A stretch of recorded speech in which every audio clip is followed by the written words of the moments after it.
alchemy, the mystic path, transformation, transcendence, a spiritual journey.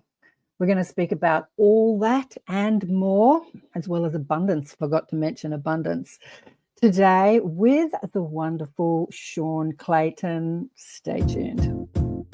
You got to accentuate the positive. Wow, I feel good. A little bit of feel good goes a long way. You're listening to Karen Swain, teacher of deliberate creation, accentuating the positive, showing you a way to a better life. Accentuating the positive, it's not just fad, it's sanity. Who in their right mind would accentuate anything else? If you feel like that's what you want to do. G'day, and welcome to another show, Accentuating the Positive with Karen Swain, Awakening and Expanding Consciousness. We are on, and you know it, the United Public Radio Network and the UFO Paranormal Radio Networks on 107.7 and 105.3 FM syndicated radio, hitting about 120 countries and streaming on 8 platforms. And the man is in the house, Swain Clayton. Welcome to the show, darling one. Oh, great to be here. Thank you for having me. Yeah. Yeah. So as a few of you, so go on. Yeah, sorry about the glitch last time. And we had a little bit of a portal shifting there, so that was on. We had a portal shifting.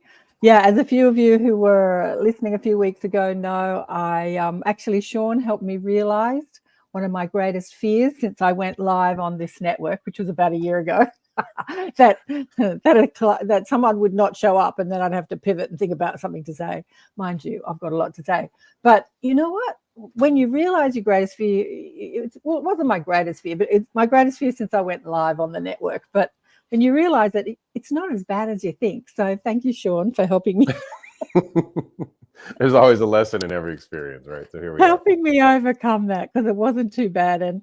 And one of our listeners and part of the Inner Sanctum tribe jumped on and he helped me co-host the show. Actually, shared a few stories, so it was wonderful. We had a blast. We had a fun time. But let me tell you, where are you? Nobody's saying hello yet. Where are y'all? Okay, let me tell you a little bit about Swain, and then we'll get into his story. An amazing story. I didn't know about your story until you sent me your bio. But Swain Clayton is a life and business strategist, visionary spiritual coach, and an abundance alchemist. His career was in advertising with executive leadership roles in the world's largest advertising agencies. And Swain's personal journey, fueled by an insatiable thirst for a purpose-filled life and pursuit of ancient wisdom, is marked by challenges that could have broken most of us, ranging from childhood sexual abuse to suicide attempts and federal incarceration. Swain's life has become a story of transformation through spirituality.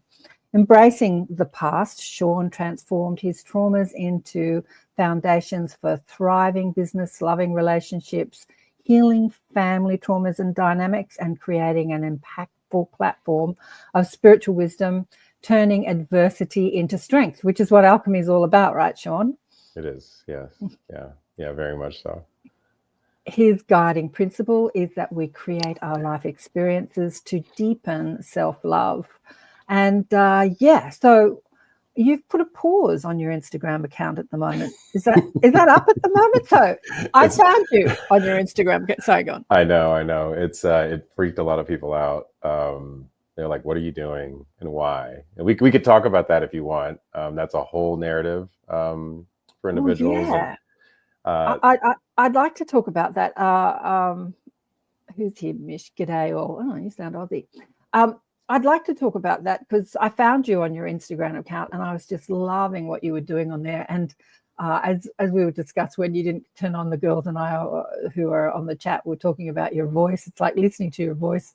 Oh, like honey, that honey voice. Because most of your Instagram posts are not your face. It's just the images, the beautiful images that you create and this beautiful voice sort of flowing underneath it. And it's just, that's alchemy right there, darling one. But but since then, since you sent me your bio, And I saw your story. I'm like, wow, this guy's got an amazing story. I've listened to a few of your podcasts, and you've been everywhere. You're a busy guy. Yeah, I've been pretty busy. So, yeah, I mean, where to start? I'm just going to start when you go on this journey, and you end up in a space where you're starting to deepen your spiritual understanding of self. Things get really interesting, and you start. How do I put this? You start taking away portions of reality. Like some of my conversations, like space and time aren't real. You get really quantum. Everything's possible all at once, right? And the reality of it is that it kind of is when you can believe that, but we all have to believe that, and we all have to know that. When I started my Instagram like 2.5 years ago, and it was 0 people, never was on social media, actually detested it, and started to just talk about my journey more. And it was a healing thing for me, where it was a healing and also an unhealing. So the healing side of it was very much so around I'm getting something that's inside of me out. And even how I got into spirituality, I have a wonderful wife, her name's Sophia. And when I first met her, she was like, you should try meditation. You're a little bit all over the place. And so I started meditating, and I didn't really get it. I didn't get the concept of it. And then I got into one of the ways that I started to deepen my journey. Started with Sadhguru, and then it went into Joe Dispenza. And I found this Joe Dispenza talk on a Tom Bilyeu podcast, and it was talking to me. I was hearing about if your thoughts can make you sick, your thoughts can make you well. And I had this really interesting thyroid condition, and it was Graves' disease, thyroid condition, and I was dealing with that. And as I went through that whole process of taking all this medication all the time and trying to fix myself, I didn't realize that thyroid condition was there because I never really spoke my truth.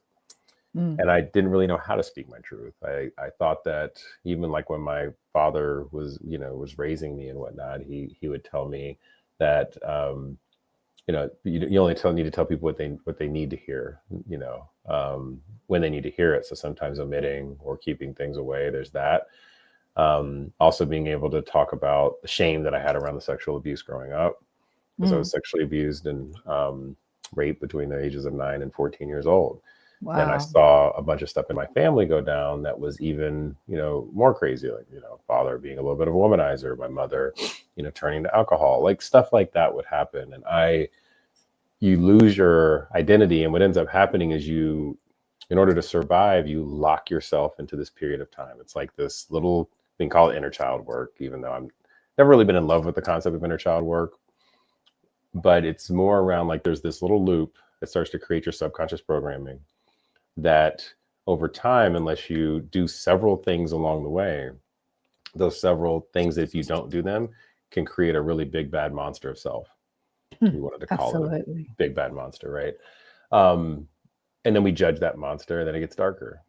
And then how do you start to unpack that? How do you start to create disconnects, or if it's a disconnect or a healing mechanism between you and your parents? Like, how can I fix that? Or your sexual abuser, how do I heal that path? And so you heal it, and then you become, all of a sudden, once I always use this analogy where you put ice cubes in a cup, and that's the trauma that you're holding on to. And even though like it makes the water really cold, it's great to drink, it disallows for the full abundance of water to fill up that cup. So you never really receive what's fully yours. You never really receive your purpose. And as you start to melt that trauma away, because that's how you view it, then all this beautiful stuff starts coming in. The thing that we often forget about when we're on this journey is that there's this little loop that has allowed you to survive. Okay. And that little loop is this like really strong subconscious programming that when you have found comfort in your life, all of a sudden you create an addiction to that comfort. And Absolutely. So for me, I was, go through 9 to 14 sexual abuse. My first, I'm going to be really open here. I don't know how open I can be, but I'm going to go for it. So. That's what we're here for. That's what we're here for, Damon. If you're going to speak your truth, you can't just speak spiritual truth. Yeah. I'm getting real. And this is actually one of the reasons I've turned off my Instagram, and I'll get into that in a second. Okay. My first sexual experience was at 16. It was the first time that I ever felt safe. Right. In my growing up space. So from 9 to 14 adolescence, you go through that. Then all of a sudden you have this like intimate experience is with a woman. You're like, oh, I could actually be close to somebody and I'm not being torn apart from the inside out. And on the other side, I'm not being judged. And, you in that space that you normally get sleep, you actually have the ability to somewhat rest. Mm-hmm.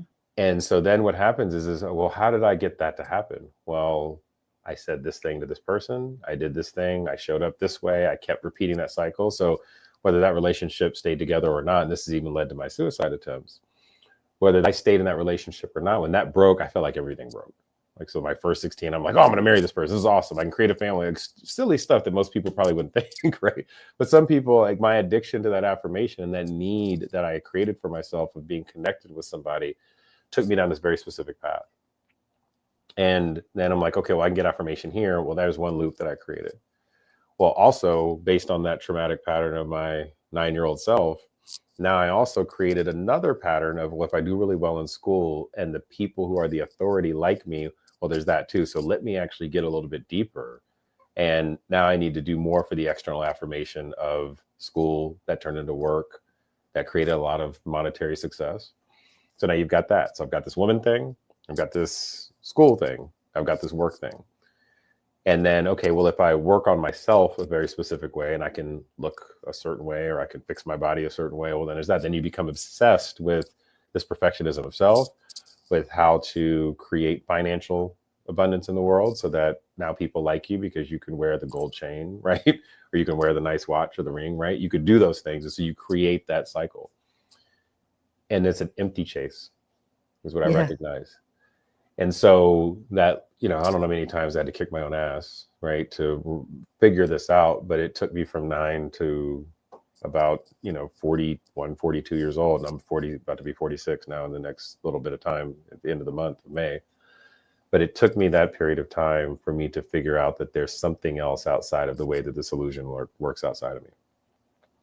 So in my 20s, anytime a relationship would go wrong, something would not be great at work. I would lose finances when the federal case came down and, all this embezzlement happened with my godfather and all this crazy stuff happened. I was like, oh, okay, well, I don't want to live anymore. Literally put a gun to my head, revolver, try to pull the trigger, and it didn't go off. Thank goodness. Wow. Slit my wrist on both ends, right? Whoa. And, took a bottle of Ambien and wanted to die. So I tried this over and over again because I didn't want to go to jail. I didn't want to lose my relationships. I didn't want to feel what it felt like to be alone, because when I was alone, what happened to me was this really horrific thing. So I judged that, never talked about it in my life. I judged the attempted suicide. I would never talk to people about it. I judged the fact that I was abused in my youth, never talked about that. And it created this really small loop of myself that was so powerful that anytime that I had some rationalization that would push against that or not honor what he wanted, the 9-year-old me wanted, that actually created, physical success. I was a track athlete, went a full ride to college. I was a first job out of school. I was able to go from making $30K a year to $300,000, like as in the first 6 months. Like it was crazy. I outworked everybody, all this cool stuff, but none of it, it would always disappear. And once I was incarcerated between, 29 and 33 years old, I had this 46-month sentence and I had to be with myself. And I just created a plan. And when I got out, this is how my life was going to look. I didn't realize this whole thing around manifestation or how the law of attraction works, but I ended up going down this path to where everything I wrote on that sheet of paper when I was incarcerated came to life. But I was completely unhappy. And I didn't know that I knew that there was a God, but I thought that God was derived through religion, Christianity. And so that was the path that I took. And as my life became less full, the more things that I acquired, the bigger the house got, the nicer the cars, the more money I had in my bank account, I became more empty. And, at that moment in time, I ended up saying, you know what, I had a son. I left and went to New York started pursuing my advertising career. And I'd come back and forth with my son because I was divorced, so he would be with me every now and then. So I wouldn't like abandoning my kid, but went and did that. And I found this beautiful woman, her name's Sophia. She opened my eyes, and at that moment in time, like my whole life changed. But I didn't realize that that was my spiritual journey opening point. And then I go down this path and I'm doing the Joe Dispenza stuff, figuring out the meditations. I end up going to one of his retreats and have this like beautiful awakening where all of a sudden I have this walking meditation. This thing taps me on the head. I drop to my knees. I forgive everything. And the next day I have $1 million wired into my bank account, like crazy manifestation things. And so I got addicted to Dr. Joe's work. So I gotta love Joe. Love Dr. Joe. I met him, Dr. I don't know, about 12 years ago in Sydney. He was out here doing some stuff. Anyway, he used to be a chiropractor. I sat down and asked him to come on the show. He said, sure. And then he started to adjust my neck. And I'm like, do you do that to everybody? Anyway, he never came on the show. And now he's so big, I don't think I can get him on the show. He's so busy. But I do love his work. Anyway, I could talk about Joe. Let me. So you were in jail from 23 to 26, did you say? 3 years. It was from 28 to 33. 28 yeah, to 33. yeah, from like wow. yeah. Wow, wow. That's actually a transformative time for many people, in jail or not, right? They call it. I've got the thyroid cat here. You were talking about thyroid condition. My cat has a thyroid condition. I put him on the drugs. Oh yeah. And he didn't like them, so I healed him with energy healing and diet. I was thinking about that when you were talking about your thyroid condition. Is Graves' disease hypo or hyperthyroid? Is it underactive or overactive? Overactive, hyperactive. Overactive, yeah, that's what the cat's got. Mm-hmm. So in jail, you had time to just stop hustling, right? Stop trying to get what you want because you're in jail. And that was that opening for you, was it? That sort of... Not kind of. I mean, everything, what I look back on, everything was an opening, right? But it was at that time, was it like, hey, I'm going to slingshot myself into like understanding more about the divine and the flow of consciousness and how things work together? Not really. It was a space to where it was actually one of the most freeing places that I was ever at, outside of who I am now. Because when I was in there, I was able to truly observe reality without having to participate in it. And there's nothing you could do. There's nothing you could do but just be. And then you start to say, okay, how do I find freedom in walls? How do I find freedom in limitations? And so that gave me a perspective on life, as well as a love for people that I never would have had. You know, if you would have seen a guy with a swastika on his arm who was the head of the Aryan Brotherhood and another guy with tattooed tears and gold teeth, you probably wouldn't talk to him. But these people became my very dear friends, and it was interesting. Wow. And so I just learned how to be and coexist with anybody that I would have formerly judged. So it started to remove the layer of judgment that I had, because for the longest time I used to judge everything, right? Yeah. And when you remove that judgment, it actually moves you into becoming a more centered spiritual person, because you can connect with the divine, because the divine doesn't judge anything. We think it does. We think there's a God and a devil, right? We think that there's something bad, there's something good. But if you take the first 7 days of creation, God said everything was good. And if that was the same rhythmic loop that continues to happen, those same 7 days keep happening over and over again, then everything is good. And we just created the judgment and limitations inside of reality. Yeah. We created the devil. We created the sadness. We created the darkness without being able to understand that it was all a gift to love ourselves. And that was when I went that Dr. Joe retreat, when I had that moment, a bunch of things healed. Like I couldn't pick up my phone, right? I couldn't, like with this hand, had no feeling in it. All the feeling came back in my hands. My back got better. Money got better. I was able to forgive people. But you could do that one time. And this is the scary thing about spiritual practitioners and what I've identified that happens. You do it one time, and then it's like, oh, hey, if you want more of that, come buy more from me. And if you want more of that, keep buying more from me. And you get caught in this loop of an addiction to the person that helped you find a way out of that trauma without you having the sovereignty of self to know how to do it for yourself. Oh, that's so true. Yeah. That's so true. That's absolutely true. You think it's them that's doing it, but they've just given you the recipe. Yeah. The tools to do it yourself. Yeah. And so that kind of leads into my Instagram channel on the pause for a second, because what I was recognizing is that not that I was running out of things to say, there was a lot, but what I was recognizing is that there was a piece that was missing in what I was saying, that if people started to perceive me as being any kind of a guru, any kind of a person that had it all figured out, okay, that is a dangerous place to be for me and for them. And people were like, moving into that, and there was something wrong with me that was attracting, a certain kind of feminine energy. And I'm married, and I was attracting a certain kind of feminine energy that, because of my subconscious programming loop that I had, and that I wasn't nurturing that, I would lean into that. I would lean more into it. And I became somebody in a moment in time that when I see a lot of gurus that have the same thing, and you hear stories about it, like they have extramarital affairs, they step out of their relationship, they do this, they womanize, they all of that. And then we rationalize, oh, well, they're just a genius, Dr. Martin Luther King, whoever you want to call it, right? There's so many of these people that with great power comes great responsibility, and I've recently made some mistakes in that space. And so not as a punishment to the community or anybody else, but it's more so I need to do a little bit of work on myself so that what I do bring out to the world has authenticity. Okay. It's not me sitting here and putting a vibration out that is, because everything's vibration, everything's connectivity. It's not something that, in my lack of awareness of self, creates a ripple effect that impacts other people. Yeah. Yeah. Wow. Yeah. Yeah.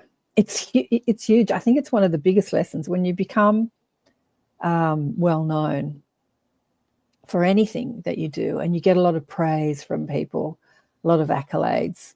And as you said, maybe because you're a hot, man, you get a lot of sexual attention from everyone, from every sex, I suppose.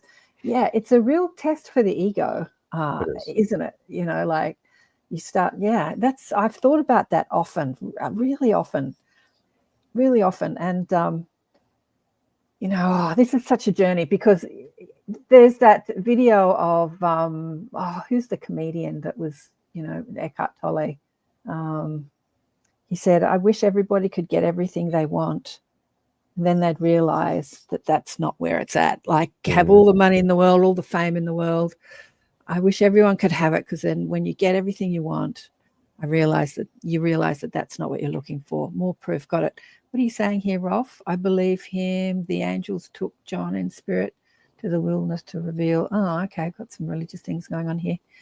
Oh, okay, Ralph. Sorry, there's someone in the chat that's very chatty.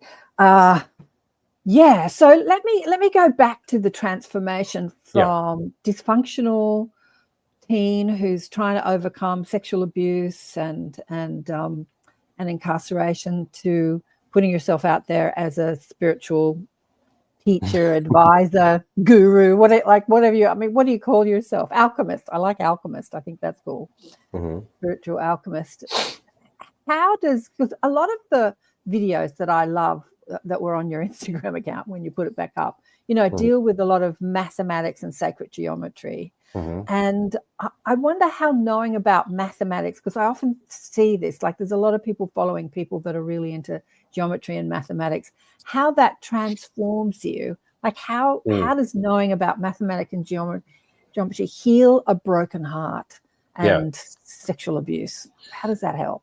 So the way I view reality, and this is just my view, is that everything that we witness and we see is a version of code.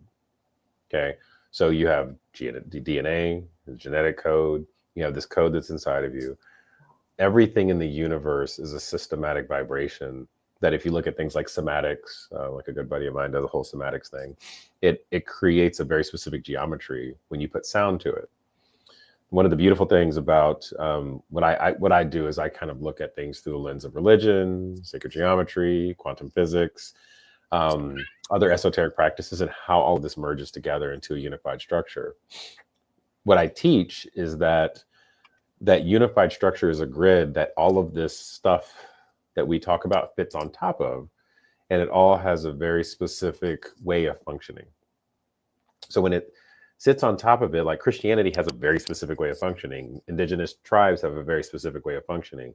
Sacred geometry actually has the ability to grid it all together, so you can see how Christianity, Judaism, Islam, Hinduism, Buddhism, all of those fit together, because they all fit together. They all have an entry point that touches each other. We just don't know what that looks like. Mathematics allows you to derive that outcome. And it's not like a 1 + 2, it's 2 + 3 thing. It's a very quantum way of viewing mathematics, that when you merge that together, you actually find a very specific truth inside of it. And what that does for individuals, Ken Wilber has a thing called integral theory. But what it does for each individual is that you can take, and this is what I feel like the Tower of Babel kind of like was the breaking, and the unification of that's happening, I believe now. But that unification is whether you're Christian, whether you're somebody that's a super devout Christian, whether you're esoteric Christian, whether you're Gnosticism, whether you are Rosicrucian, whether you follow Rudolf Steiner and Theosophy or whatever it might be. I don't care who you are. I can help you this practice, this process of that sacred geometry without being overly cerebral about it. When you understand the grid, will help you find your way back to the divine, back to God.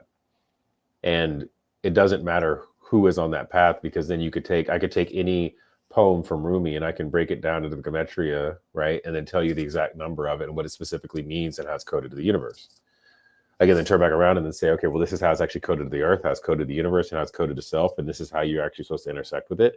And if you remember that and you know what to say, and then you even create phrases and tones in order to do that, you'll start to find yourself. It's really, really interesting how it works. So that's how I see it working. And when I work with, and it's really cool now, when I work with individuals in my classes and in my courses, we find that truth and that intersection point within all of them. And somebody might have come from this upbringing. Well, you can start to actually see the code. And some people will call those people psychic, because you can like read somebody. But all I do is I just take the structure of what they've gone through.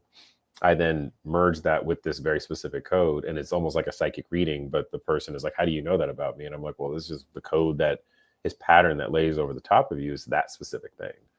And so that's how I'm able to take, or how all of us, we all have the ability to do this, take this like mathematical structure and the sacred geometry code and then overlay anything in your life.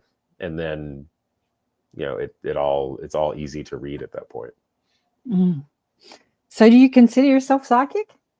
We're all psychic. I mean, yeah. The process of telepathy and psychic ability is just being able to read the field. And there's different ways to go about it. Like when I did psychic training, I worked with I worked with this guy. And he's like, well, just close your eyes and tell me what you see. And I'm like, I see this, this, this, and this. And then he showed me a picture and he's like, that's what you see. And I was like, oh, amazing. So we all have the ability to do that.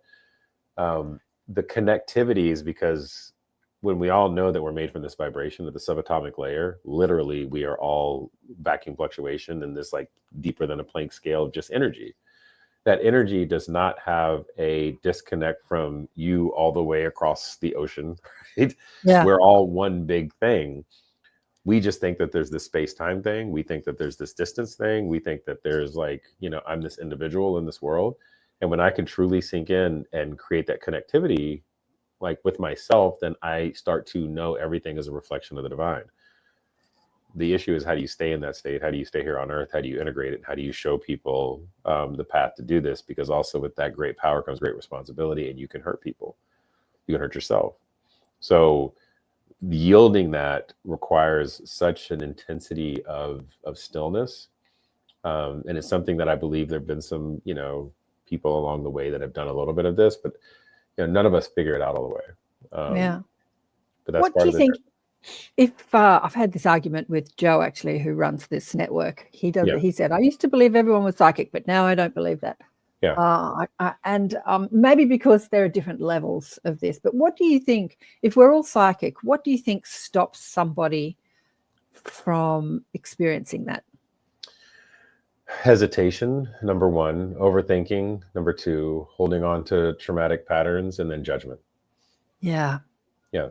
So if you judge somebody, then you can't connect with them and you push them away, right? If you're overthinking, then you're looking at all of the possibilities outside of the one you're creating. You're not the cause creator of your life, right? Yeah. If you're hesitating, you're fractaling the field. And in essence, what happens is you get distortion. You don't know what's true. So those are like just core aspects of what keeps you away from actually tuning in, because it's just the connection with source.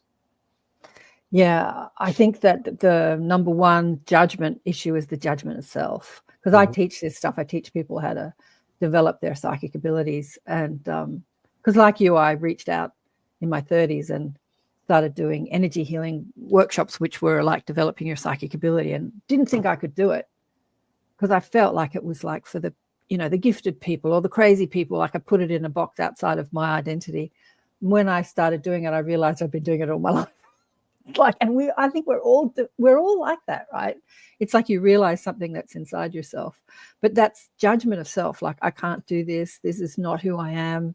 I'm not good at this. It's only for the gifted people. Those judgments, it's just that noise that gets in the way of this underlying guidance that's always running through you. Yeah, you just got to turn down the noise, right? Yeah, exactly.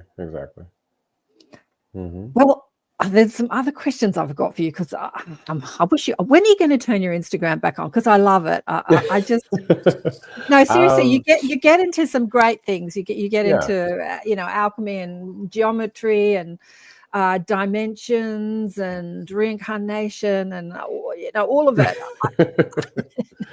Numerology of names. I've written down a few things that I jotted down. Seventh dimension. 7 is a magical number. Anyway, like there's a few things. Let's talk dimensions. I wanted to spend more time on your alchemy journey, but in a nutshell, if somebody's suffering something from their past, to reach a place of no noise, what would you say to them about transforming their negative beliefs? Know yourself first. So I'll go kind of through the dimensions a little bit, because that'll help understand the process that we can go through. Not that we all should, but we can if we choose to. So if you think about numbers, okay, this is this code stuff we're talking about. The numbers, there's only 9 numbers in the universe. Okay. Yeah. 1 through 9. Each one of those numbers has a very specific frequency to it. Einstein talks about the first 4 dimensions of reality that we are in. There's space, first 3, there's time, number 4, and then what happens after that? You got 5, 6, 7, 8, 9. Okay. The 5th dimension, I know in the spiritual world, like I'm a 5th dimensional being. Well, what does that mean? Okay, that means that I have a very specific connection with spirit, but that connection with spirit can't come without presence. The presence is the time, which means I have to become extremely present, which means I'm not living in the past, I'm not living in the future, I'm living here now. If I live here now and I have extreme reverence for the first 3 dimensions, the space that I've created, the 3-dimensional construct that I'm in, okay, the height, width, and the depth of everything. And the depth is the tricky part, because most of us don't understand what depth looks like.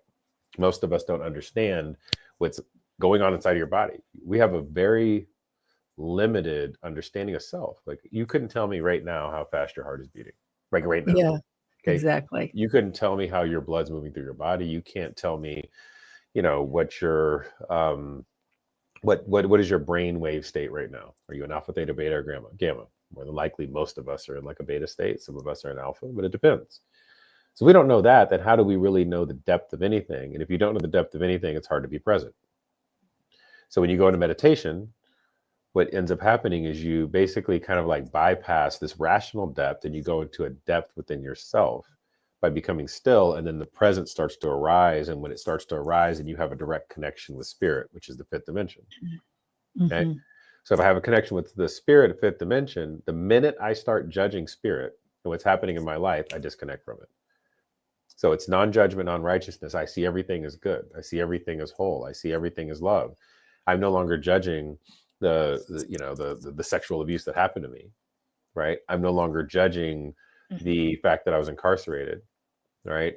Now, the dangerous thing in the spiritual community, if I were to say this, or the thing that keeps us out of coherence, is that the minute that I no longer integrate that process and then continue to manage myself in this world, which has subconscious programming, it has traumatic things that I keep remembering, it has a way that I will create realities when I feel like I am not tuned in, or something happened, or let's say all of a sudden I get a somebody knocking on the door and they say, hey, somebody just hit your car. And then all of a sudden you get your heart race and like, what am I going to do? And then you kind of, people freak out, right? Whatever it might be, or something happened to somebody in your family.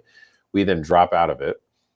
We now go back into the programming layer that we were in that kept us safe. And then you run that program, and almost like the conscious you that is connected with spirit is gone. And then you lose that attunement. Mm-hmm. What that does is when we pay so much attention to the outside world, which is just derived from our senses, which is less than 1% of all visual spectrum of light. There's so much more going on in the universe, right? Mm-hmm. Than just the little bit that we see. What happens at that moment is that we never step into our purpose, because your purpose is it's at the 6th dimension. So the purpose intended for you in the physical form that you're in, based on the day that you were born, and nobody was born at the same place, same time as you. You were literally imprinted with a very specific code, and there's something you are here to do. And when you have no judgment and unrighteousness, you get blessed with your purpose and you start walking in that. That's becoming 6th dimensional. Mm-hmm. Then the 7, they say, keep the Sabbath holy. That's the 7, right? When you go into the 7, okay, that allows you to then be fully in your purpose, fully understanding the depth of yourself, fully present, and you become a bridge to helping other individuals. You become a bridge to what I call going from I to we. So I can see, I'm literally have the ability to help everybody, because now I'm at rest. That's why they say keep the Sabbath holy. You're whole.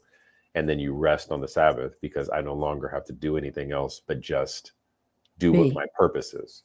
Mm-hmm. Just be, becoming. Mm-hmm. When you do that, you become 8th dimensional. You start to see things through your eyes and the eyes of everybody else around you. You understand, you have extreme empathy, you have extreme conviction, you have extreme sovereignty. But I don't know who in the world does this, but I know it exists. You become you and everybody else is so interconnected that it's like, instead of having that mini subconscious programming loop that's inside of you based on your trauma, it's like the galaxy, it's this bigger loop that's outside, and it's like creating this massive gyration of reality, and everything is working off of the awareness of your creation, and you are constantly surrendering, because in that purpose, you're not projecting that out. And then the 9th dimension, you take the 6, you flip it over, that's literally God's and the divine purpose for everybody, right? And so when we become 9th dimensional, we just merge back with the divine, and then there's nothing, but there's everything. It's kind of interesting. Yeah. Oh, beautiful. I haven't heard it quite like that before. So when you talk about dimensions, a lot of people talk about how we're moving into a 4th, 5th dimension. I think what you're talking about is that your consciousness is moving, not necessarily the matrix that we're in is moving. Like that will move, but your consciousness moves. So there are many people on the planet that sort of exist in different dimensions depending on their consciousness, wouldn't you say? Yeah, I mean, think about this. When you become extremely present and you're like, hey, I'm really in non-judgment, non-righteousness, all of a sudden, like, there's people you can't meet anymore, right? Even though they exist. And the cool thing about technology and phones and whatnot is we have the ability to communicate with people in other dimensions. So we've created transdimensional communication devices that I can pick up the phone, I can communicate with somebody based on where my awareness is and my stillness is. I actually have the ability to create that level of communication transdimensionally. But if I don't truly tune into myself, right, then if I'm not truly tuned into myself, all of a sudden I get ripped into another dimension that might be 1st, 2nd, or 3rd dimensional, because I now coexist with other people. So the reflection of who you are and what dimension that you're actually in as a human being is reflective about what you're attracting in your life. And sometimes somebody will pop in because they became, what it becomes is a worthiness thing. They became worthy to be in your image, right? And so when you are really moving, and this is the tricky thing about judgment, is the minute you start judging the fact that you are actually in a very specific dimension, you lose it, right? Which is kind of cool. And so go ahead, we're going to say? As you were describing the dimensions through consciousness, I was just thinking about how I have accessed aspects of that during my life, but I don't do it all the time. Like, I'm not in one dimension all the time. I'm popping through, depends on what I'm doing. Like when I was teaching, when I was younger, I was teaching the same course I did to develop my psychic abilities. There was only probably about a dozen people in a small room, but I had this realization that I knew what everybody was thinking simultaneously. And I'm like, whoa, like I had put myself in that space of teacher. I think I was in my 30s then. And I had this realization, I knew what everybody was thinking simultaneously. That was a blowout. But I don't live in that space. Like I don't walk down the street and know what everybody's thinking, and I don't want to. There are some people that do live in that space, and they find it really hard to live in this realm where people are criticizing and judging and worrying and stressing. Like you wouldn't want to know what everybody's thinking all the time. I think you said that was 6th dimension. No, 6 was purpose. Yeah, and what was that's eighth dimension is where you witness like everybody. You see through the eyes of yourself and everyone else. Yeah. Okay. And also, as you're describing this, like we're talking a lot on the show about disclosure and our galactic neighbors, and like this is how they operate, right? This is how many beings throughout the universe operate. Like this 3rd dimension is where we're all about self and we see ourselves as separate. But for many beings throughout the universe, that sense of being one with everybody and my purpose is everybody's purpose. Where was that? Was that 8, 7, 9? I can't remember. That's, I mean, so that once you go from 7 to 8, that's in that window. So 7's the recognition of the fullness of self, right? And then 8 becomes the space where you see everything through the eyes of everybody else and you're walking in that space, and it becomes a moving organism. And it's not what I always say is that as we get into that space, when we see, UPEs or whatever it might be, extraterrestrials or whatever, however you want to call them, I see them as evolved. Off-world intelligent. No, what are they calling them? I don't know. They keep coming up with different names, but UAPs, off-world intelligence. Yeah. I see them as evolved versions of us, and we are for some of them evolved versions of them, and it depends on what it is that we're here to do and what we're here to feel. And there's not a higher dimension than another. Like we would say, like, is 9 higher than 1? Well, 9 would not exist without 1, so it can't. It's dependent on each other. Is 3 better than 2? No. It's just a process to go through. Is 4 better than 3? No. Right? They're all dependent and unified, and they all need each other for the divine to exist. And because there is no space and time, really, it's all happening at once. We're just on this perspective journey to remember how to feel and understand what that means, so that when we understand our role inside of it, we fully embody it, and then we create heaven on earth, if we wanted to call it that. Wouldn't you say that this earth experience gives us the opportunity to experience a fuller spectrum of that, whereas other dimensional reality, existences, other planets or other dimensional doesn't? So we have that wider spectrum of being totally isolated and all in our stuff, and then feeling completely connected. Like we can travel through all the different dimensions here, like experience. Yeah. What I would say is that we believe that the other dimensions function like we function.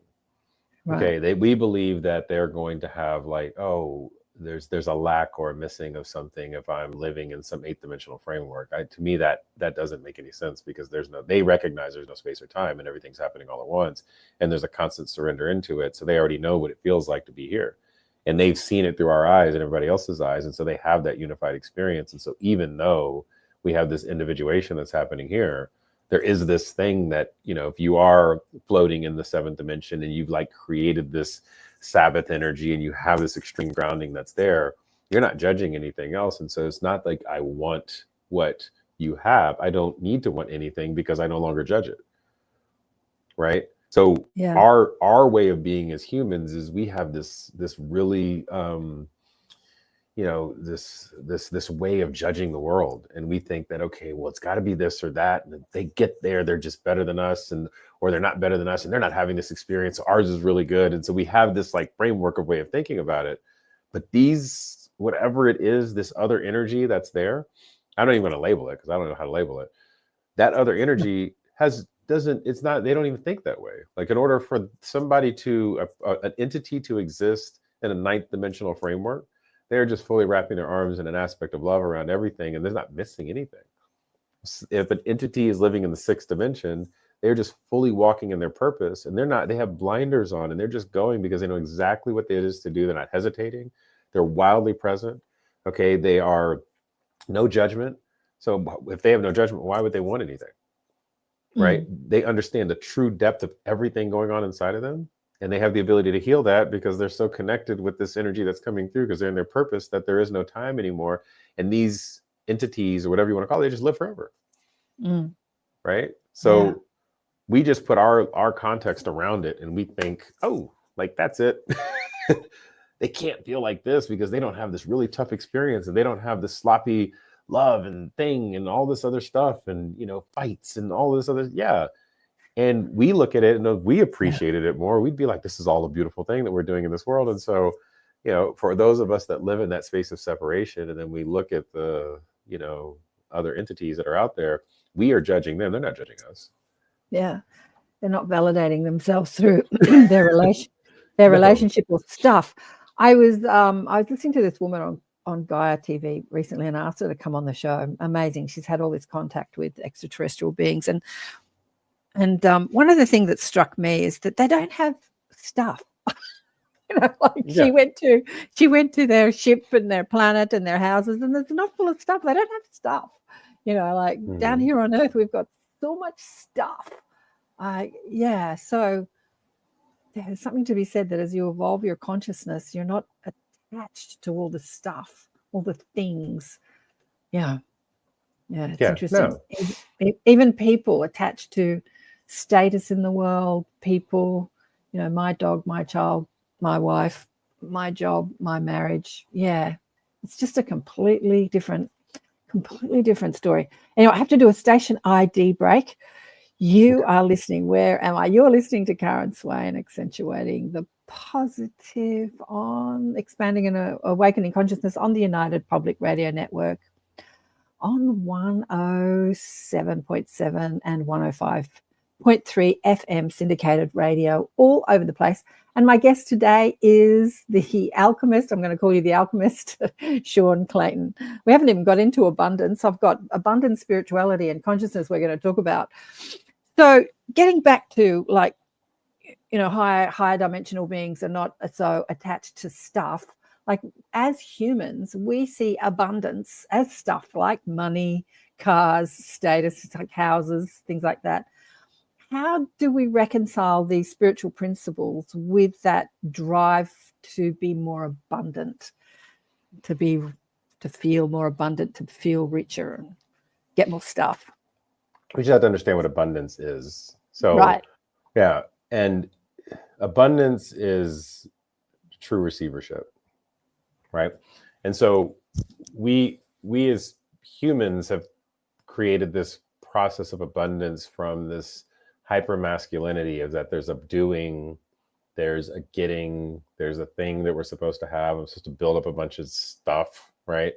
And that means that I have more than another. Okay. True receivership means that I actually have a vessel that I've created here on this earth. It's called this human body. And I've removed all of the nonsensical things that live inside of me. And I have turned back around, and I have made a strong vessel of receivership to now take whatever it is that is coming, and it is moving in this divine harmonic flow, and it sits within the vessel. And what I do is I give that out. My purpose in here as an entity, because the entity that I am is a giver. Okay. So that's a physical version of myself. If you think about gender, right? So I teach around like the Hermetic principles, and the Hermetic principles, one of the principles is law of gender. Well, law of gender is that there's a masculine and feminine to everything. Like your light switch, like your light plug goes into the wall. There's a masculine plug that goes into the feminine entry point, right? We in this world, Mother Earth, is what we call Mother Earth, is this vessel, and we are phallic beings that live inside of it. Okay. So we are like walking phallic beings inside of this earth. Okay. And we have something to give. Right. But we have a vessel, which is our body, that is here to receive some information that we are supposed to give back out. So it's the process of receiving to give. We think that we give to receive, but we are already worthy. So the spiritual principles around abundance is recognizing that you are fully worthy when you were here on this earth. And that worthiness creates the ability to fully receive, and that full receivership allows you to then fully give. Okay. And we always have it flipped upside down. Okay, we think that there's a going and getting. I have to go hyper masculine my way through the world, that I'm not worthy. And so, like, I take the things that we talked about a little earlier in the program. I take my childhood trauma. I take what I went through, this chase that I have to get into, the way that I need to get affirmed by the world, and I outwork everybody, make a bunch of money. I then make that money, and then I give it out. But it's literally built off of a Exactly. traumatic pattern. So imagine the energy tied to that money as it's going back out. It's like passing a disease. Yeah. Okay. Yeah. Exactly. Exactly. There's a great story that Neil Donald Walsh talks about, the author of Conversations with God. He was doing a workshop and talking about this same principle of abundance. And there was a man in the workshop that was an older man. He was a pensioner, and he said, I've got nothing to give. I don't own anything. I've got no money. I can't give anything. And Neil Donald Walsh said to him, you've got so much to give. You've got conversation. You've got laughter. There's just so much of you to give. What I want you to do during lunch is I want you to give of yourself. I want you to go and meet everybody in the room and give something of yourself, a joke, a greeting, a compliment. And he said, oh, yeah, okay, I can do that. And so he did that, and he did it so well. Everyone was just so delighted by him coming up and giving of something, a joke, a compliment, a hi, that somebody put a hat around and people put money in the hat. And at the end of lunch, when he spoke about, like, how do you feel? Do you feel abundant now? And he said, oh my God, I feel so abundant now. They presented him with a hat full of money, which was like that physical manifestation of how he was emanating that abundance that you talk about, that giving energy, that I'm here to give. Yeah. But I'll just to remind the audience, I mean, the process of becoming abundant is not some, like, what a lot of people would say is just like law of attraction. Let me just think a thing and it happens. Right. That's like, what I say is that's like giving a baby a pistol and saying, like, hey, go do some target shooting. Like, it's gonna be really dangerous. Like, you gotta be real careful with that. If you don't have a clear vessel, and a clear vessel means you have done the work to recognize where your trauma patterns come from, because all of us have them. Okay, I don't care how good you were raised. Either your parents protected you from something generationally bound to you, but you will see it in the world. There was something to get your attention, and you were here to heal that. That inner child kind of work that we talk about, I call it the subconscious programming loop that lives inside of you, will basically knock you over the head if you don't love it and have a relationship with it. And it will put you to sleep, and it will throw you down this whole NPC route to where you actually don't really know what you're doing, and you show up in the world and you make mistakes. And then some of us really think that we can do this thing alone. It even says biblically, where two or more are gathered, there I am. You cannot do this alone. You need help. Everybody needs help. There is community. There's a reason for these things. And we need each other, right? But you have to show up fully in needing each other, because then at what point what happens is when two full souls come together, the explosion effect out of that is really beautiful. When two codependent souls come together that have brokenness, you try to, like, fill the gap. And instead of actually expanding reality, you're just compressing each other, and you create this locked in system that's actually more suffering than abundant. Yeah, exactly. Yeah, I think for as I watch my daughter struggle to find herself and make a difference in the world, I feel like when she thinks about abundance, it's more about, what can I get? Who can pay me? What can I get? I want to do what I love in the world, but I want to be paid for it. Like in the spiritual community, like I was asked to come and speak at a conference in August. And every time I'm asked to speak at a conference, you've got to get there, you've got to pay for the accommodation, you go and speak, and nobody's paying you anything. But if it's in real estate, like, they're paying you big bucks to come and be a speaker. I've never been asked to come and speak and be paid for it. It's really kind of interesting how that happens. But there's so many people that have things to share that are just so happy to pay to turn up at a conference. They come from other parts of the country to come and turn up at a country to share to share their experiences or what they know. Like, there's so much giving.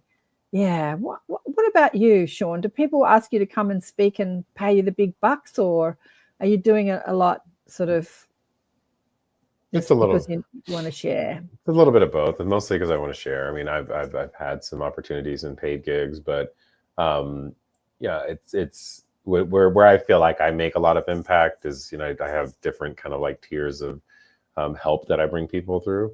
And, speaking is great, but it's kind of like, here's the flagpole, wave it really quickly, then you run down the street and do more.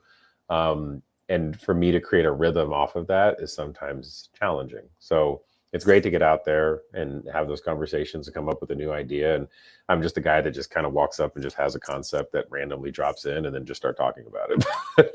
But people, people sometimes like a little bit more structure, which I can provide, but it's not necessarily something that I've locked myself into over time. But I'm sure there's more to come. Yeah.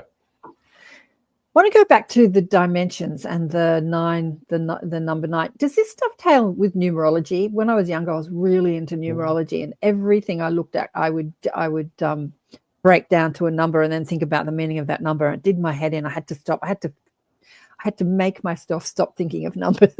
Oh yeah. So does the dimensions that we spoke about earlier, does it dovetail with the numerological meanings of numbers?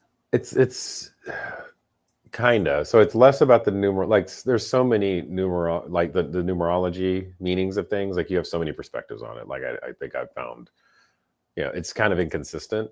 What I've found is that sometimes they sit inside of that dimensional framework, but for me, that dimensional framework is the foundation and the underlying reality that creates the proximate outcomes. So numerology is a proximate outcome of this dimensional analysis. And then it's more of because there's so many other things at play. Like there's a trinity as it pertains to why something happens from the observer that's viewing it. So there's not just one truth. It's if you and I are both looking at a license plate, let's say we use a license plate, and it has 333222. Okay. Me being born at a very specific time in a specific space, taking that angle and looking at it, it means something different than it means to you. Okay. So for you, it could be, okay, if it's 333222, well, 333 is 9, 222 is 6, 9 plus 6 is 15, 1 plus 5, that's 1 and the 5 going together, breaking it down to the digital root is 6. Well, that's a recognition of purpose. Well, purpose for me means something totally different purpose to you, right? So then if it means purpose, and then I go out and I go on Google to then see what the significance of the numerology is, or find some book associated with it, somebody else wrote that, and then they gave me their perspective on it. So now what I'm doing is I'm merging theirs with mine. Okay. It's not necessarily a universal perspective that gives me the sovereignty to make a decision around what that means or become the cause creator of it. And now at which point I'm now folded into somebody else's framework, instead of actually recognizing that it's an infinite set of possibilities that's based on my knowing. And the more that I still myself in finding my purpose, and nobody can tell me my purpose, right? Nobody can tell me what non-judgment looks like until I actually stop judging. Nobody can tell me what presence looks like until I actually become present. Nobody can tell me how to initiate anything. I just have to be the one to do it. So there's nobody out there that can tell you what to do. They can just give you the guide rails of how to do it. But what to do, like, that's up to you. And so oftentimes we get lost in the sauce of like these definitions without recognizing that it was just code to help us understand more of ourselves. Mm-hmm. That makes sense? Yeah, you kind of lost me a bit there. All right, well, we can bring it back purpose. If you want to. I don't want to just like leave the audience. When I think about purpose, I think about what is your soul intention for coming into this lifetime? You came into this country, into those parents, into this body as this sexual orientation, into this educational social society structure. Like, what was your purpose for coming in? What did you want to do with all that, all those toys in the, tools in the toolbox and toys in the toy room? What did you want to do with all that? And I've had this chat with my guides. Like, you come in with a purpose, and then how you operate, like how you make that purpose happen. It's a bit like an artist. This is the way they said to me: if you've come in to be an artist, you can be an artist in so many ways. You could paint, you could sculpt, you could write, you could act, you could sing, you could dance. Like, you could express your art in so many different ways, but your purpose is to be an artist. You know what I mean? Or you came in to learn spiritual principles and then to teach that. And there's so many ways we can do that. Like, yeah. But I think what you're saying is people get caught up in the how. Because when I was a young girl and I was studying naturopathy, I went to see a psychic, And I asked her, like, that was my biggest question, like, what am I here to do? What am I here to do? And she gave me a really unsatisfactory answer. And she said, you'll not find out what you're here to do until you're older. And I'm like, that's not what I came, like, I'm paying you to tell me what I'm here to do. Yeah. Like, we're looking for the how, like, how am I going to do this? How am I going to do this? Yeah. How am I going to create my purpose? But it doesn't really matter how, as long as you feel like you're on purpose. Is that what you're saying? We get caught up in the how? The how, we want somebody else to tell us the how. We have to create our own how, right? So we're trying to get somebody else to tell us who we are. And this is part of that dimensional framework.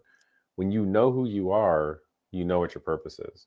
When you know who you are, you can stand in stillness because you no longer hesitate. When you know who you are, you stop judging the world because you understand that you're the creator in this world. Mm-hmm. Okay. Most of us don't know who we are. So that's what I would say is the issue. Okay. I'd say probably 99.9%. I even forget who I am sometimes. Right. And I like work on this stuff. Like we get caught in the illusion because it's so real. It's so real, but it's the wild thing about it is, and we keep teaching ourselves this, is like what we see is so small. What we see is, again, less than 1% of the visual spectrum of light. Our witnessing of this world is not the reality that exists. And yet we give it all of ourselves. Let me ask you this question, Sean. Who are you? I am you talking to you.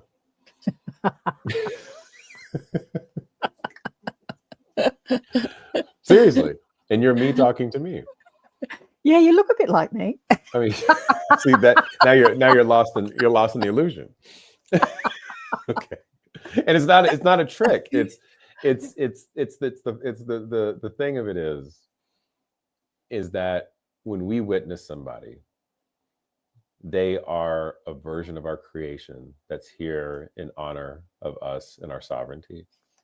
Okay, I want you to say that again. Say that again. Okay. When we witness somebody, we are here in awe of the observation, okay, of our sovereignty. Okay. We are here to be in awe and honor of all the miracle of this collapse wave function that we hear, see, touch, smell, taste, whatever it might be. And all of it is a miracle. And everyone is created in the reflection of the divine, of the one, of source. Mm-hmm. Every one of us is. So the thing that comes through our eyes, the viewpoint, we have everything in your messy office. I've got a little bit of mess over there, and that side is clean. Okay. This is the right side. It's messy. The left side is clean. Like there's different meanings for that. You can't see it. But all of it is awe. All of it is beautiful. All of it is love, right? And who we are as people is we're just divine pieces of a very big puzzle here to witness each other in the awe of creation. Okay, say that again. We're here. No, it's beautiful. We're here to witness each other in the awe of creation. Beautiful. I'm hearing all these sound bites that I can tag out for this show. Say that again. But worth repeating. You know why I asked you that question years ago? A spiritual teacher came out to Australia and we did this exercise. I think I was about 32. And he got us to sit in meditation and ask that question, who am I? And we go through, like, I'm this age, my name is this, I'm female, I'm that, I'm this, we go through all the identities. But when you keep asking that question, who am I? Who am I? Just over, and when you exhaust the attachment to identity, you drop into a bigger knowing of who you are. Yeah, you drop into that understanding you, because we can come up with concepts. I'm spirit, I'm soul, I'm God, I'm you. We can come up with concepts. But when you keep asking that question over and over and over again, and the mind is exhausted because it can't find any more concepts to come up with, like you just drop into this presence. Yeah, it was really powerful. Yeah. I always use a framework where it goes from I am to we are. Right. Okay. We are, and then when you can say that, it really changes what you say. Because you're like, well, I am Sean. We aren't all Sean. Okay, I am, we are, and you start to change that, and then you see yourself unified. with everybody else. And so you start shifting the way that you use words, and it becomes a really different conversation that you start having, because then you remove the separation. Yeah. Sherry says here, we are one. Well, we are. I don't think we live like that much.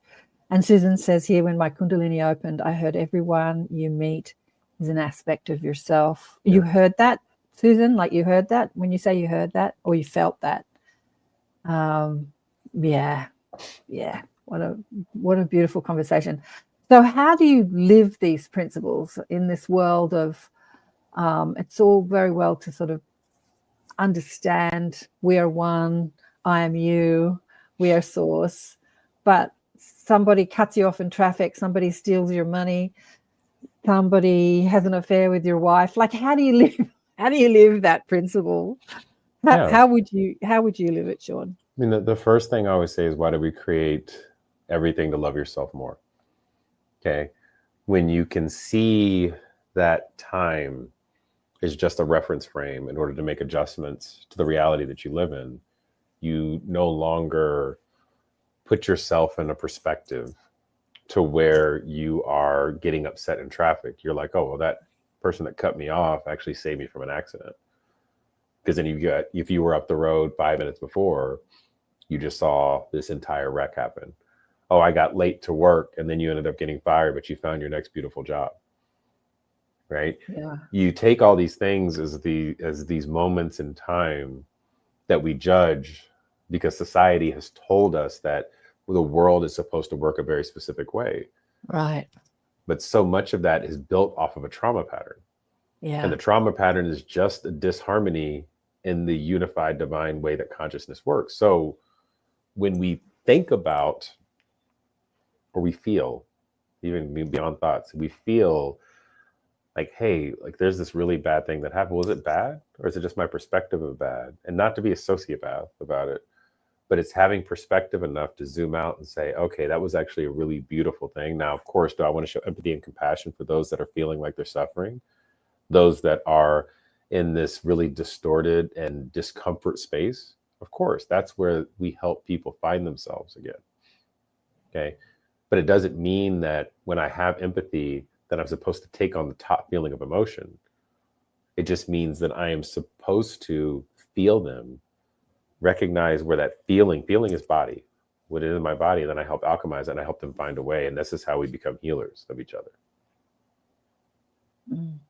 So more to the question of like, when you walk down that path, there are very specific things that you do. You know, I have this whole like truth trinity framework that I walk people through, but you know, it's that, you know, where I was talking about that subconscious loop, that inner child that's inside of you screaming and kicking, that we oftentimes sit in a closet and it comes roaring out, and it's called a temper, right? It's called infidelity. You know, it's called, you know, it's called anger. It's called jealousy. It's called envy. It's called the 7 sins, right? It comes kicking through the door and it says, hey, I'm going to actually make it today. I don't care what you want to do. I don't care how alive you are. I don't care how higher conscious you are. I'm going to do this today. You have nothing you could do about it because I'm the most powerful thing in your life. And oftentimes it is, right? And then it takes over the program. And then even if you've done the patterning work and understand, hey, I got my stuff from my mother and my father, and I know how to actually conceptualize that, and I've forgiven them and all these other things, that little boy or that little girl will come kick in the door and you will start doing things that you don't want to do. And then if you don't have brotherhood and sisterhood, and you don't have the ability to lean into each other, this is Jesus and the 12 disciples, if we wanted to use it as a framework, that framework of them being able to hold each other accountable, you're the Messiah to yourself and the disciple to others. So there's nobody that's going to save you. You're only saving yourself, but you have a discipleship that holds you in discipline, and accountable to the things you say you're going to do. You know, and where I've gotten lost in my journey is I can put out all the most prolific things in the world, but if I don't have brothers and sisters, and specifically for me, brothers that hold me accountable, I will get lost. And I will be thinking I'm going to Egypt and I end up in South Africa all of a sudden.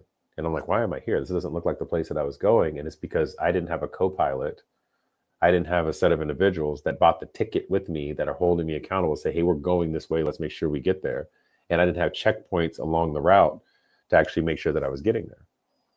Yeah. I think that along the way, there are some amazing examples that remind us teachers, but teachers in a different way. There's a movie called Human. Have you seen that movie called Human? It's just a series of different people speaking.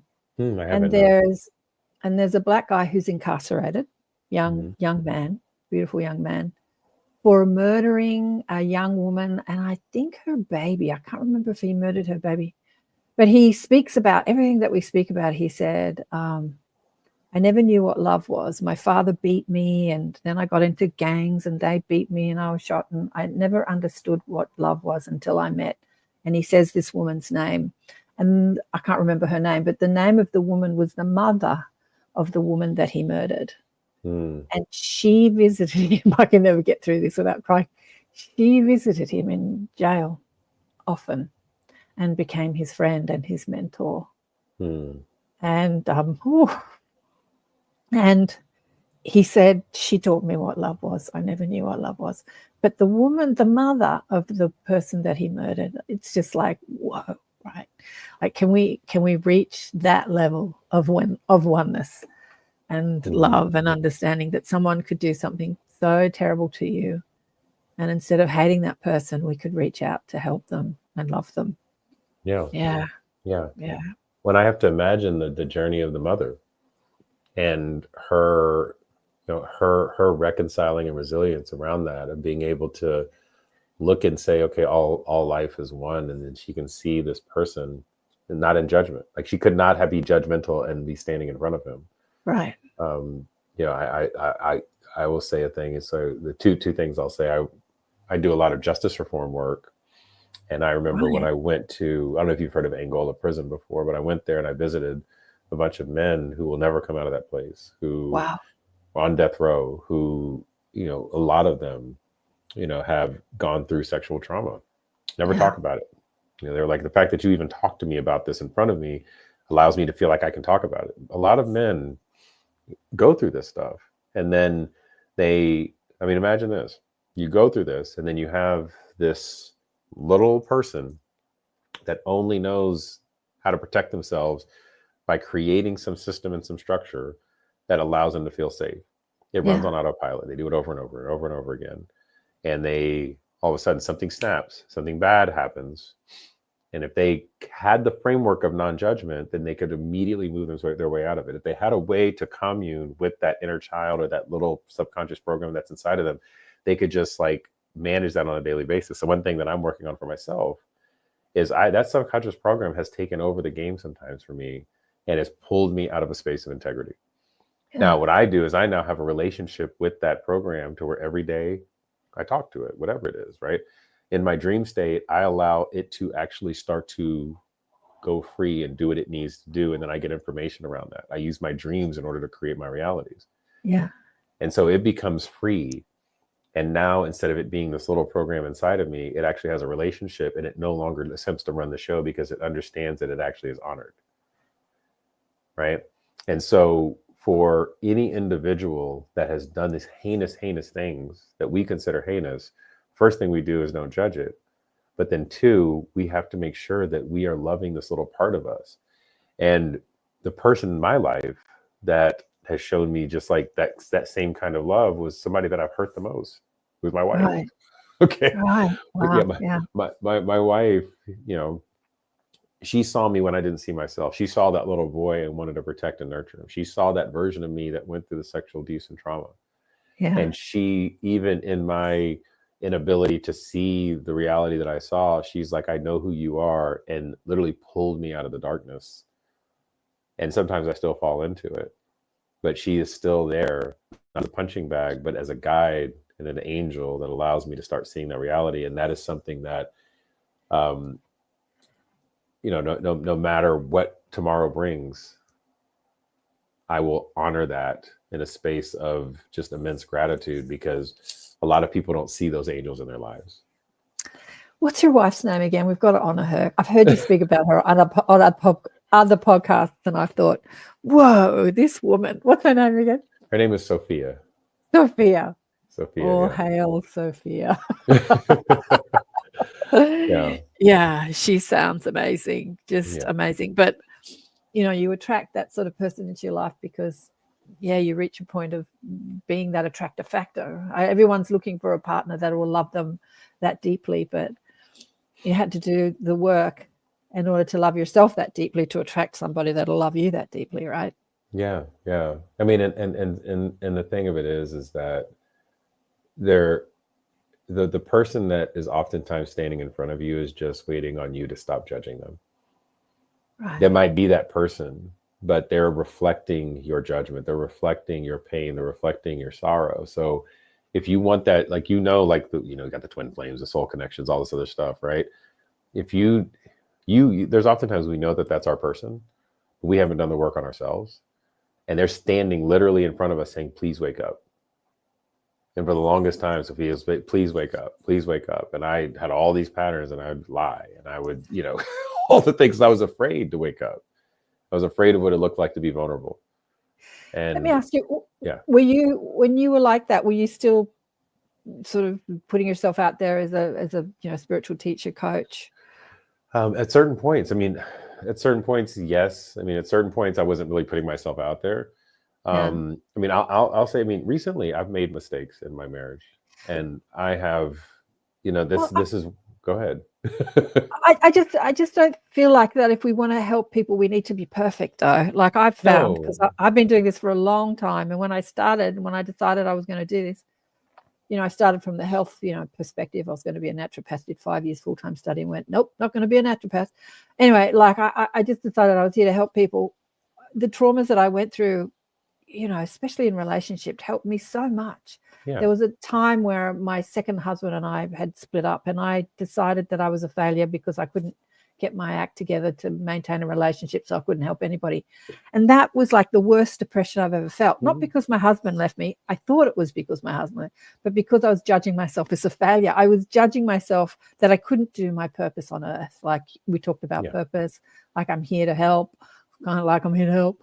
And I said to myself, well, if I can't get my shit together, I can't help anybody. Like that was the worst idea I ever had in my life. Yeah. And then I realized that experience just helped me deepen my understanding of myself so much more, which would help me help others so much more. Yeah. So true. But also sometimes it's, what I say to that is yes. And sometimes you're running so fast and all of a sudden you end up running through the wrong forest and your shins are all torn up. You're like, okay, wait, stop. There's a path over here I need to actually go get on. Let me run on that a little bit more. And I can go tell everybody, don't take a right over here. So I'll tell everybody, don't take a right back there at the red flag. Like, make sure you don't do that. That was like a way offbeat thing. There's a path over here that'll allow us to run really fast and do the thing. And if you do veer off, this is why you have, the community, brothers, sisters, brotherhood, sisterhood, that'll bring you back really quickly. Because it's also being vulnerable enough to say, hey, my shins are bleeding. I actually ran down the wrong path. I just want you guys to know that. And being truthful enough to put that out there. That's how I sense it. So yes, and you don't stop, but sometimes you got to check yourself and I got to go backward to actually get back on the path again. A few things I want to say. First, I want to acknowledge you actually answered a question I had in my head, and then I forgot to ask you it. When you were talking about being incarcerated, have you gone back into prisons to help people in prison, after your experience? And you did. So I'm so grateful for that, because I had a client, a friend, part of our Inner Sanctum group. I haven't spoken to her for a while, Tammy, who worked as a prison guard. I don't know if she still does. I haven't spoken to her for a couple of years. And she was the only female in an all-male jail. All the prison guards were jail. All the incarcerated people were jail. And she joined my group a few years ago, and the most incredible light worker, so connected to guidance and, that sixth, seventh dimensional aspect of herself, and working as a prison guard. And I'm like, oh my God, that's so amazing that your light is in there. Yeah. So amazing. She wanted to sort of be more of the teacher, like stop the mainstream job and be more of the teacher, because she had that access. Because she couldn't speak about any of this stuff inside jail. So how did you speak about this stuff, like going back into jails? Like when I went back in, I just sit down, you would get, the fortunate thing is the group I was in, we would just go into a room with a bunch of Like there would be a bunch of people. inmates in there, and then I'd have the opportunity to just sit down and talk with one or two or three, and then kind of a group would coalesce around this, and we would have more conversations. And then there were people that came out of, they were post incarceration, and then they were working to figure out like how to get their life together. Because one of the things that was hard for me is when I got out, there were all these rules I didn't know about that would kind of like set you up for failure, and even how to get a job and like ways to think about different frameworks that you could get into so that you don't end up staying in that same pattern of shame, and how to not be shameful for it, how to see it as a gift. So I would teach, formerly incarcerated individuals how to work with that as well. So a little bit of both. But yeah. So you go in with a very mainstream conversation, but while you're in there, you sort of expand on it, right? You get deep. Like if you want to, if you say to the prison system, I want to talk about emotions. No. Yeah. I want to get practical. Well, I mean, introduce meditation to them while we're in there. What would it be like to actually find freedom in here? Yeah, little stuff like that.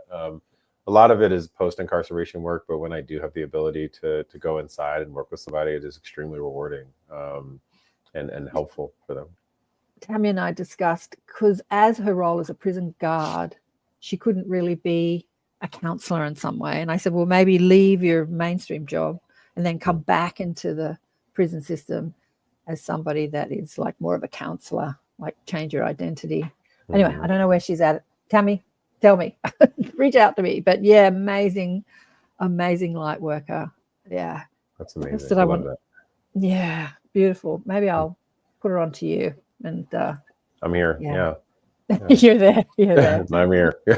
I'm in this seat. No, I'm kidding. It's funny. But that's where people need it. Like they're in there.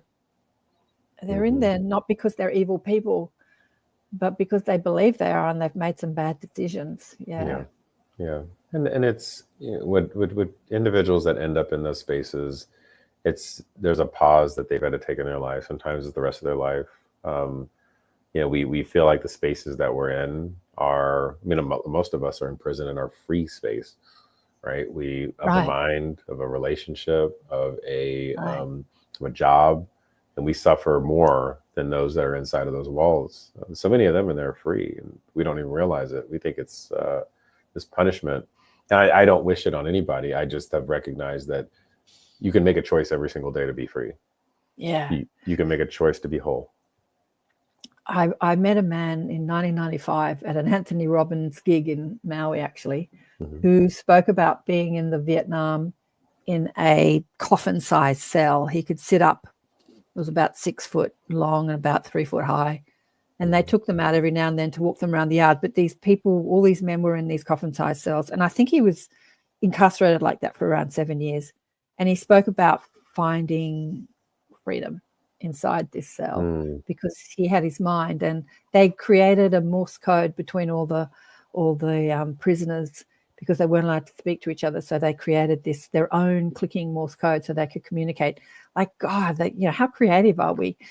But so he lectured. He's since left his body, but after that he went around the world lecturing about unlocking the prison cell of the mind, because it's the mind that puts you in jail, not the physical. Because in that state of not being able to do anything, he couldn't even walk around. He just went into the mind. He went out into the astral and could traverse dimensions and go anywhere in his astral form. He was free. He touched his soul, and he understood that he wasn't his body, that he was consciousness, and his consciousness is free, or his soul, or his spirit, or whatever you want to call it. But we've only got 7 minutes to go. So did you grow up in a religious family? Very religious, very. and when you were doing the Joe Dispenza stuff, because I remember Joe said to me once that he didn't use any sort of religious or spiritual, he's since changed his tune, but he wanted to present his work in a very scientific, very secular way. How did you bring that sort of religious understanding into that quite scientific Joe Dispenza stuff? How did that dovetail? So when I started down that path of more of the spiritual centered focus things, and went into the Joe world, I actually disbanded religion altogether. I was like, oh, that's a bad thing. Okay. And so that's where I started when I went down this path, and I really demonized religion. I thought it was horrible. And you see a lot of people that do that now.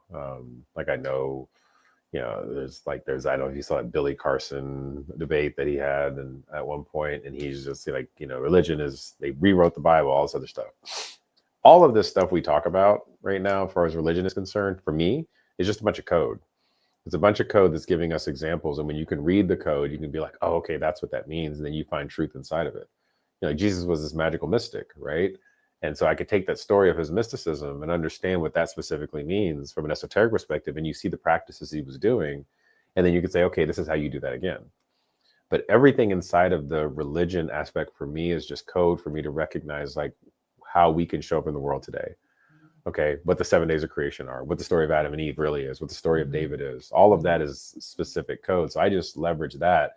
And then you see how it connects with this quantum science and how to intersect those things together. So I have a book out, called The Codes of Abundance, that talks about how you intersect religion, how you could take I Ching, how you could take Kabbalah, how you could take astrology, how you could take quantum physics, and you merge it together into a playbook. It's oh, this is what you do today.